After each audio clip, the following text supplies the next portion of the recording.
এক ছিল ছোট্ট মিনি, যে খুবই কল্পনাশীল। তার এক বিশেষ পেন্সিল ছিল, যা সে সব সময় নিজের সাথে রাখত। একদিন মিনি পেন্সিল দিয়ে এক অদ্ভুত দাগ কেটে ফেলল, এবং আচমকা সেই দাগ থেকে একটি ছোট্ট হরিণ বেরিয়ে এলো। হরিণটি বলল, ধন্যবাদ মিনি, তুমি আমাকে মুক্ত করেছ। আমি তোমাকে 3টি ইচ্ছে পূরণের প্রতিশ্রুতি দিচ্ছি। মিনি প্রথমে ভাবল, আমি চাই সব শিশুরা সুখী থাকুক।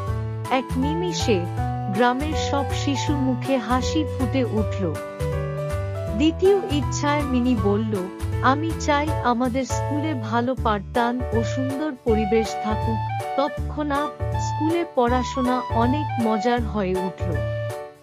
তৃতীয় ইচ্ছায় মিনি বলল, আমি চাই আমার গ্রামের সবাই একে অপরকে সাহায্য করুক।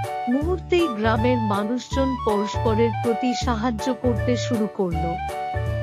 হরিণটি ধন্যবাদ জানিয়ে মিনি চলে গেল।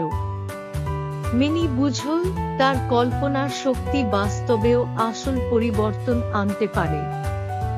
এভাবে মিনি তার বিশেষ পেন্সিল দিয়ে পৃথিবীকে একটু সুন্দর করে তুলল এবং সবাইকে তার কল্পনাশীলতার মাধ্যমে সুখী করল।